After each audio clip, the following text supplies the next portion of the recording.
아직도 마음도 비워야 행복하다. 물건 버리는 방법. 버릴 수 없다는 생각을 버려라. 우리가 머무는 공간에는 여러 가지 자극이 존재한다. 그리고 인간은 적당한 자극을 즐긴다. 그러나 너무 많은 자극은 너무 적은 자극과 마찬가지로 우리를 불편하게 만든다. 중간 정도의 자극이 가장 이상적이다. 집을 꾸밀 때는 너무 극단적인 선택은 피하는 것이 좋다. 너무 과해도 좋지 않고 너무 부족해도 좋지 않다. 실제로 지나치게 자극이 과한 집들은 많은데 비해 자극이 적은 텅 빈 것 같은 집은 매우 드물다. 그리고 의외로 균형 잡히고 조화롭게 꾸민 집들은 상당히 많다. 하지만 첫눈에도 집안에 물건이 너무 많아서 비좁아 보이는 집들도 그만큼 많다. 가구들이 꽉 들어차 있고 장식품과 생활용품이 넘쳐나는 이런 집은 자극 과잉 상태로 어떤 때에는 자극의 홍수까지도 느꼈다. 시간이 갈수록 집안에 물건들이 쌓이기 마련이지만 보통은 그런 물건들을 쉽게 버리지 못한다. 대량 소비의 시대에 살고 있으니 물건의 홍수에 휩쓸리기 쉬운 것은 어쩔 수 없다. 집을 물건과 상품들의 창고로 만들지 않기 위해서는 절제가 절실하다. 비리기티 메들레는 그에 져서 잡동사니를 치워라의 서문에서 한 사람이 평균 15,000개의 물건을 소유한다고 밝히고 있다. 그는 책에서 이와 관련된 중요한 주제인 버리기에 대해 다루고 있다. 많은 사람들이 물건과 쉽게 헤어지지 못한다. 그런 성향이 집에도 고스란히 반영된다. 매일 쓰는 물건들, 예뻐서 충동구매한 물건들을 버릴 때가 되어도 버리지 못하고 혹시나 또 필요하지 않을까 하는 마음에 그대로 두게 된다. 언젠가 고쳐야지 하는 마음으로 고장난 물건을 보관하고 선물해준 사람의 성의를 생각해서 마음에 안 드는 선물을 보관하고 언제 필요할지 모른다는 생각에 불필요한 물건을 보관하고 추억이 깃들어 있는 물건을 차마 버리지 못하고 보관하고 작아진 바지이지만 내년에는 맞을지도 모른다는 희망으로 보관한다. 이런 식으로 하다 보면 책장, 서랍장, 옷장, 벽장, 지하실 그리고 다락방까지 점점 더 많은 물건들이 걷잡을 수 없이 쌓인다. 외부의 혼돈은 내부의 혼돈을 야기하고 반대로 외부의 정돈이 내부의 정돈을 가져다 준다는 말이 있는데 이 말이 진리다. 비움으로 채워라. 작은 공간이라도 계속 정리하고 청결한 상태를 유지하는 데는 에너지가 많이 소모된다. 하지만 반대의 경우도 마찬가지다. 어질러진 공간을 애써 외면하는데도 에너지가 소모된다. 아무것도 없는 텅 빈 식탁처럼 비어있는 것 자체를 견디지 못하는 사람들도 있다. 그들은 물건으로 외적인, 어쩌면 내적인 공허함을 채우려는지도 모른다. 빈틈없이 꽉꽉 채워야 성이 차는 것이다. 그러나 이 경우에도 결국 외면이 다시 내면에 영향을 준다. 이런 사람들도 지나치게 쌓인 물건에 고통을 받게 된다. 물건을 버리기 위해서는 외부의 자극이 필요할 때도 있다. 그리고 때로는 거주자 수에 비해 집이 너무 작아서 비좁은 경우도 있다. 그럴 때는 깨끗하게 정리하고 여유 공간을 유지하기가 어려워진다. 그럴수록 체계를 잘 세우고 불필요한 물건들을 버리는 것이 더욱 중요하다. 집안의 물건과 가구가 넘쳐나는 이유가 무엇이든 나의 팁은 이렇다. 과한 것보다 모자란 것이 낫다. 집안에 여백을 두어라. 당신의 집에 물건들이 넘쳐나고 서랍들이 꽉꽉 차서 잘 닫히지도 않으며 물건들을 어디 두어야 할지 모르겠다면 이제는 몇 가지 물건과 이별할 때가 온 것이다. 첫 번째 할 일은 결정을 내리는 것이다. 내 행복을 위해서 정말로 꼭 필요한 물건은 무엇이고 필요하지 않은 물건은 무엇인가? 대부분의 물건은 필요 없다. 필요 없는 물건들은 확실히 처분하는 것이 좋다. 얼핏 물건이 그렇게 많아 보이지 않는 방에서도 가구나 소품의 수를 줄이면 한결 나아 보이는 경우가 많다. 한번 시도해보자. 방에서 물건이나 가구를 빼본 후 며칠 두고 보는 것이다. 창을 통해 들어오는 빛과 햇살을 위한 자리가 생기고 여백을 느낄 수 있게 되면 남은 가구가 훨씬 아름답게 보일 것이다. 집은 인생의 출발점이다. 공간 심리학자는 사람들이 자신의 주거 공간을 꾸미고 새롭게 구성할 수 있게끔 도와주는 역할을 한다. 화가이자 건축가인 프리덴스 라이 훈데르트 바서는 집은 제3의 피부라고 말했다. 우리 몸의 피부와 우리가 입고 있는 옷 다음으로 집은 우리를 지켜주는 든든한 보호막인 것이다. 사람들은 인생의 많은 시간을 집에서 보낸다. 휴식을 취하고 가족과 함께 어울리고 혼자만의 시간을 즐기기도 한다. 사적인 생활은 대부분 집에서 이루어진다. 최근에는 집에서 재택근무를 하는 사람들의 숫자도 점점 증가하는 추세다. 집은 우리를 보호해주는 안전한 동굴이자 우리가 편히 쉴 수 있는 삶의 안식처다. 그래서 사람들은 집 안에 있으면 안정감을 느끼는 것이다. 또한 집은 가장 사적인 공간이다. 전쟁 같은 일터에서 격전을 치르고 집에 돌아오면 편하게 쉬면서 새로운 힘을 얻을 수 있다. 그와 동시에 가족이 함께 모이거나 손님을 맞이하는 만남, 소통, 교제의 장소이기도 하다. 우리는 집을 자기 취향에 맞게 꾸미고 집에서 변화와 창의적인 욕구를 마음껏 발산할 수 있다. 이렇듯 집은 인간을 위해 많은 기능을 하며 우리 삶을 구성하는 출발점이 된다. 나에게 맞는 공간은 어딜까? 상담하러 나를 찾아오는 사람들은 대부분 현재 주거 공간에 만족하지 못하는 사람들이다. 그럴 때마다 나는 심리학자로서 우선 사람을 중심에 두고 작업을 시작한다. 사람은 자기 공간에서 자신을 표현한다. 내 에너지를 빼앗는 공간이 아니라 마음 편히 쉴 수 있고 자신을 보호해주는 공간을 필요로 한다. 편안함을 느끼는 집을 만들기 위해서는 일단 자기 자신을 잘 파악하는 것이 가장 중요하다.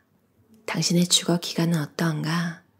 지금 살고 있는 집에 오랫동안 또는 평생 동안 살 계획인가 아니면 일시적으로 머무는 것인가?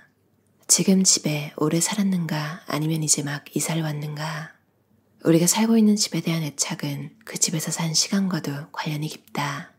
집이 아직도 새롭게 느껴지는가 아니면 익숙하고 추억이 많이 어려 있는가? 이러한 것들이 우리의 주거 만족도에 영향을 준다. 주거 상황이나 기간은 우리 삶의 일부이기 때문이다. 때때로 이런 것들을 마음속으로 생각해보고 가까운 미래가 얼마나 변할지 가늠해보는 것도 좋다. 나는 지금 살고 있는 집에 얼마나 만족하고 있는가? 방 안에 있는 모든 물건들, 벽, 구석을 하나씩 천천히 살펴보면서 당신의 생각과 감정에 집중하자. 눈에 보이는 것들이 마음에 드는가? 방 안에 특히 마음이 편안한 곳이 있는가? 아니면 불편한 곳이 있는가? 눈에 거슬리고 싫은 곳이나 가구 또는 어떤 측면들이 있는가? 이런 식으로 집안에 있는 모든 방과 공간들을 천천히 살펴보자. 오늘 요정이 나타나서 집안을 바꿀 수 있는 소원을 들어준다면 무엇을 바꾸고 싶은가? 어린 시절에 살았던 집이 우리 삶에 많은 영향을 끼친다. 그러나 많은 사람들이 이 사실을 알아차리지 못한다. 과거의 주거 이력만 우리에게 영향을 주는 게 아니다. 한번 방문했던 집과 많은 시간을 보냈던 친구나 친척집도 우리에게 영향을 끼친다. 때로는 잡지나 텔레비전에서 본 집들도 우리에게 영향을 준다. 그리고 사람마다 살고 싶은 이상적인 집이 있다. 한번 방문했던 집이나 미디어에서 봤던 집, 친구나 유명인의 집 중에서 나에게 깊은 인상을 준 집이 있는가? 무엇이 나에게 그렇게 강한 인상을 주었는가? 유년 시절에 집에 있던 것들 중 지금 살고 있는 집에는 절대 없었으면 하는 게 있는가? 지금까지 살았던 집들 중 제일 마음에 든 부분을 현재 거주하는 집에도 적용할 수 있는가? 모델로 삼은 집이나 꿈꾸는 이상적인 집이 있다면 지금 살고 있는 집에는 얼마나 적용할 수 있는가? 집에 문제가 있든 없든 거의 모든 집에 적용되는 인테리어 팁은 바로 빛이 많아야 한다는 것이다. 조명은 단순히 햇빛 대용품이 아니라 그보다 훨씬 많은 기능이 있다. 조명은 분위기를 만든다. 조명은 공간 안에 영역을 구분짓는다. 조명은 시각적으로 넓어 보이게 만든다. 집안에 제대로 된 조명이 있으면 일상의 많은 일들이 한결 수월해진다. 기본적으로 모든 공간에는 그곳을 밝히기 위한 조명이 있어야 한다. 예를 들어 독서등, 스탠드, 그림을 비추는 조명들이다. 당신은 방 안에 원하는 만큼 조명을 들여도 된다. 만일 어떤 공간을 꾸미는데 문제가 있거나 변화가 필요하다는 생각이 들면 시간을 내어 공간을 가능한 한 비울 것을 추천한다. 모든 그림, 장식품, 카펫, 가구들을 가능하면 방에서 끄집어낸다. 그런 다음 방을 가만히 관찰해보자. 방 안의 여러 곳을 앉아보고 옮겨다니면서 상상의 나를 펼쳐보자. 이 방을 어떻게 이용할 수 있을까? 방을 새로운 시각으로 바라보면 방에 대해 전혀 다른 느낌을 갖게 된다. 그러면 물건과 가구를 방으로 다시 들여놓고 가구의 배치를 다양하게 시도해 볼 수 있다. 당신의 행복을 도둑맞지 마라. 공간은 항상 우리에게 어떤 감정을 불러일으킨다. 다시 말해, 행복하게 산다는 것은 긍정적인 감정을 불러일으키는 공간과 물건에 둘러싸여 있다는 것을 말한다. 공간과 물건은 우리에게 심미적 인상을 남기기 때문이다. 우리가 아름답다고 느끼는 물건과 공간에 둘러싸여 살지, 아니면 아무 느낌이 없는 물건이나 공간에 둘러싸여 살지, 심한 경우 전혀 마음에 들지 않는 물건과 공간에 둘러싸여 살지는 우리 손에 달렸다. 그러니 그냥 예쁜 물건이 아니라 당신이 정말로 예쁘다고 생각하는 물건들을 주의에 두라. 물론 미적 관점에 특정한 형식적 기준들이 있지만 결국은 개인적 취향이 무엇보다 중요하다. 마음에는 들지 않지만 꼭 필요하고 실용적이라는 이유로 사들이는 물건이 얼마나 많은가. 끔찍한 주황색 손잡이의 주방용 가위, 질도 좋고 가격도 저렴하지만 무늬가 마음에 들지 않는 수건 등 우리가 매일 사용하고 쳐다보게 되는 이런 생활용품들이 우리의 기분을 상하게 하는 주범들이다. 날마다 봐도 기분이 좋고 설레는 그런 아름다운 물건들로 집안을 채우는 것은 그리 어려운 일이 아니다. 당신이 집안에 들이는 물건들을 더 신중히 선택할수록 그 물건들이 당신에게 긍정적인 에너지를 전해줄 것이다. 바바라 페어팔 저자의 공간의 심리학이라는 책이었어요. 원서 제목 직역이 영원히 편안한 공간이라고 해요. 그만큼 공간이 사람을 움직이고 마음을 지배한다는 메시지를 전하는 책인데요. 공간이라는 게 돈이랑 되게 비슷한 것 같아요. 어느 정도 충족이 되고 나면 더 이상 그렇게 막 신경을 많이 쓰고 살게 되지 않는? 근데 뭔가 거슬리고 결핍이 있고 이러면 진짜 집에 대한 생각이 매일 나고 돈에 대한 생각이 매일 나고 그러니까 그만큼 매일매일 에너지를 잡아먹는 존재가 되는 것 같아요. 집이랑 돈이라는 게. 또 환경이 바뀌면 사람이 바뀌고 그런 얘기도 들어보셨죠? 그러니까 언어를 새로 배우면 그 나라 말을 할 때는 좀 다른 성격이 되는 거예요. 언어도 어떻게 보면 내 생각을 담는 그릇이잖아요. 그러니까 언어라는 게 어떻게 보면 좀 다른 환경을 제공하는 그런 역할을 하는 것 같고 알랭드 보통도 이런 말을 했다고 해요. 장소가 달라지면 나쁜 쪽이든 좋은 쪽이든 사람도 달라진다. 여러분도 살면서 거쳐왔던 공간 그런 거 다 기억이 나시나요? 전 쉐어하우스에 산 적도 있고 지금은 혼자 살고 있는데 정말 그 집의 구조라든지 하우스메이트들의 성격 그리고 국적 이런 거에 따라서 저한테도 영향을 많이 줬던 것 같아요.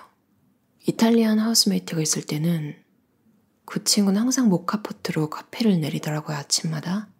그리고 스페인 친구가 토르티아라고 하는 그 계란이랑 감자 넣은 팬케이크 같이 생긴 거 있잖아요.